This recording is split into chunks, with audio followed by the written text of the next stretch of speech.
இங்கே இருக்க எல்லாருக்குமே இனிய மாலை வணக்கம். எல்லாரும் சொன்ன மாதிரி ரொம்ப லேட் ஆயிடுச்சு, அதனால நான் என்னோட உரையை ரொம்ப சுருக்கமாக முடிச்சிடுறேன்.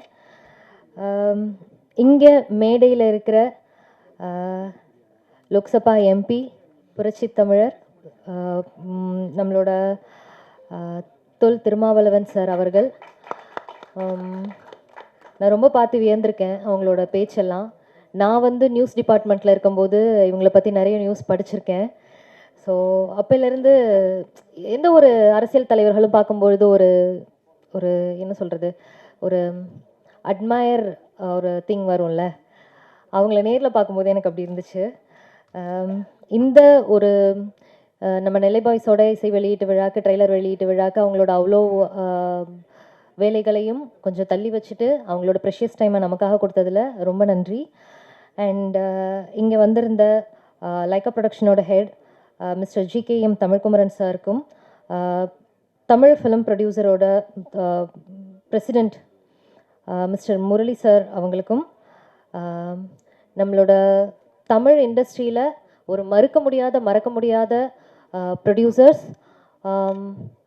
K Rajan sir and Kalaipuli S Thanu sir, அவங்க எல்லாருமே இங்கே வந்தது எங்களுக்கு ரொம்ப பெருமை. நெல்லை பாய்ஸ் படத்துக்கு ரொம்ப பெருமை. அவங்கள தவிர இன்னும் நிறைய நல்லுள்ளம் கொண்ட மக்கள் வந்து ஸ்டேஜில் இருக்காங்க. எல்லாருக்குமே ரொம்ப நன்றி. இன்றைய காலகட்டத்தில் வந்து ஒரு சினிமாவை எடுக்கணுங்கிறது வந்து ஒரு பெரிய டாஸ்க். அதை விட அதை வந்து வெளியில் வரணும், ரிலீஸ் பண்ணணும் அப்படிங்கிறது வந்து ரொம்ப ரொம்ப பெரிய டாஸ்க்கு.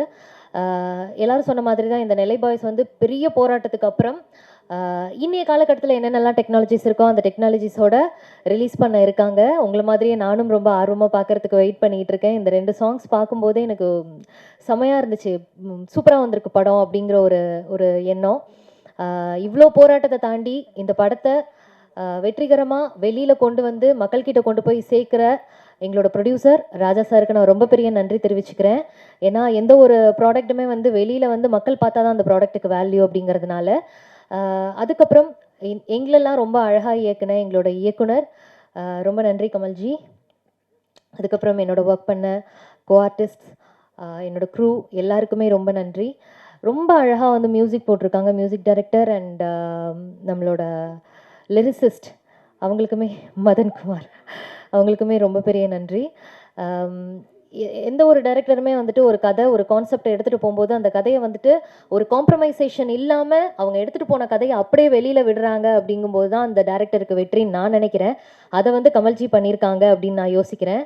ஸோ கமல் சார், உங்களுக்கு இன்னும் இன்னும் இன்னும் நீங்கள் நிறைய படங்கள் பண்ணணும், நிறைய புது முகங்களை வச்சு பண்ணணும். இன்னொரு ஒரு சின்ன ரெக்வெஸ்ட்டு, நான் ப்ரொடியூசர் கவுன்சிலுக்கு நான் ஒரு சின்ன ரெக்வெஸ்ட் வைக்கிறேன். நான் நிறைய படத்துக்கு ஆடிஷன்ஸ்க்கு போயிருக்கேன். அப்போ என்கிட்ட சொல்கிற விஷயம் என்னென்னா, ராஜா சார் வந்து ஃபஸ்ட்டே சொன்னாங்க, பாண்டியன் ஸ்டோர்ஸில் வந்து நீங்கள் ஹேமாவை பார்த்துருப்பீங்க அப்படின்னு சொல்லிட்டு. நாங்கள்லாம் வந்து ஆடிஷன் போகும்போது என்ன சொல்லுவாங்கன்னா, சீரியல் ஆர்டிஸ்ட்டு தானே நீங்கள் அப்படின்னு சொல்லிட்டு ஒரு ஒரு கேட்டகரிஸ் ஒன்று வச்சுருப்பாங்க. அந்த கேட்டகரிஸ் கீழே இருக்கிற கேரக்டர்ஸ் தான் வந்துட்டு எங்களுக்கு கொடுப்பாங்க. எனக்கு அந்த ஒரு மனத்தோய்வுனால நான் வந்து படமே நடிக்கக்கூடாது இனிமே அப்படின்ற ஒரு ஒரு ஒரு தாட்டுக்கு வந்து சரி சீரியல்னு எனக்கு போதும், இதுலேயே நான் குயினாக இருந்துக்கிறேன் அப்படிங்கிற மாதிரி ஒரு நிலைக்கு தள்ளப்பட்டேன்னு தான் சொல்லணும். நிறைய நல்ல ஆர்டிஸ்ட் இருக்காங்க, சீரியலில் நடிக்கிற ஆர்டிஸ்ட்டுமே நிறைய நல்ல ஆர்டிஸ்ட் இருக்காங்க. என்னை பொறுத்த வரைக்கும் ஆர்டிஸ்ட்டு படம் ஆர்டிஸ்ட் சீரியல் ஆர்டிஸ்ட்டுன்னு கிடையாது, எல்லாமே ஒரே ஆர்டிஸ்ட்டுன்னு தான் நான் நினைக்கிறேன். தயவு செஞ்சு சீரியலில் நடிக்கிறவங்களையும் படத்துக்கு வாய்ப்பு கொடுங்க அப்படின்னு நான் கேட்டுக்கிறேன் இந்த நேரத்தில். அண்ட் இங்கே இருக்கிற பத்திரிகை ஊடக நண்பர்கள் எல்லாருக்குமே ரொம்ப நன்றி. ஆக்சுவலாக இங்கே நான் வரும்போது கொஞ்சம் பயத்தோடு தான் வந்தேன். ஏன்னா இந்த மாதிரி இசை வெளியீட்டு விழாவில் கண்ணப்பின்னான்னு ஏதாவது கொஷின் கேட்டு வச்சிடுறாங்க. உங்களோட உடல் எடை எவ்வளவு, நீங்கள் ஏன் வந்து இந்த மாதிரி துணிகள் போட்டு வரீங்க, அந்த மாதிரிலாம் கேட்குறாங்க. எனக்கு ரொம்ப பயமாக இருந்துச்சு. ஃபர்ஸ்ட் ஆஃப் ஆல் நான் வந்து பேச சொல்லும்போது நம்மக்கிட்ட ஏதாவது எக்கு தப்பாக கேட்டு வச்சுட்டாங்கன்னா என்ன பண்ணுறது அப்படின்னு. ஏன்னா இந்த ஊடக நண்பர்கள், பத்திரிகை நண்பர்கள் எல்லாருமே, நாங்கள் எல்லாருமே வந்துட்டு நம்ம எல்லாருமே ஒன்றோடு ஒன்று தொடர்பில் இருக்கோம் அப்படின்னு தான் நான் சொல்லுவேன். நீங்கள் இல்லாமல் நாங்கள் இல்லை, நாங்கள் இல்லாமல் நீங்கள் இல்லை, எல்லாருமே டிபெண்டில் தான் இருக்கோம். ஸோ பட சம்மந்தமாக என்ன கேள்வி வேணாலும் கேளுங்க, நாங்கள் எல்லாருமே பதில் சொல்கிறதுக்கு ரெடியாக இருக்கோம். உங்களை கஷ்டப்படுத்துகிற மாதிரி நான் ஏதாவது பேசியிருந்தேன்னா ரொம்ப சாரி. ஏன்னா நானும் அந்த ப்ரெஸ் அந்த இடத்துல இருந்து தான் வந்திருக்கேன். நானும் நிறைய P2C எடுத்திருக்கேன், நானும் நிறைய செய்திகள் வாசிச்சிருக்கேன். அப்படிங்கும்போது எனக்கு அந்த மாதிரி விஷயங்கள்லாம் கேட்கும்போது ரொம்ப கஷ்டமாக இருக்குது. ஸோ இந்த நெல்லை பாய்ஸ் படத்துக்கு உங்களால் முடிஞ்ச சப்போர்ட்டை கொடுங்க. ஏன்னா ஆட்டோகிராஃப் படத்தோட ரீரிலீஸில் வந்து சேரன் சார் சொல்லியிருந்தாங்க, அவங்களோட படம் வந்து ஃபஸ்ட்டு 3 நாள் வந்து பெருசாக எதுவும் ரீச் ஆகலை, விகடனில் வந்து எழுதுனாங்க, அது எழுதினதுக்கப்புறம் ஹவுஸ்ஃபுல்லாக இருந்துச்சு அப்படின்னு சொல்லிட்டு. ஸோ பத்திரிகையாளர்கள், ஊடக நண்பர்கள் தான் வந்து எங்களோட பெரிய பலமே. சப்போர்ட் பண்ணுங்கள், நெல்லை பாய்ஸ்க்கு வெற்றி அடைய வைங்க. சார் பேசினதுக்கப்புறம் நாங்களாம் பேசுகிறது அவ்வளோ சிறப்பாக இருக்குமான்னு எனக்கு தெரியல. ஏன்னா சாரோட ஸ்பீச் அவ்வளோ வெறித்தனமாக இருந்துச்சு.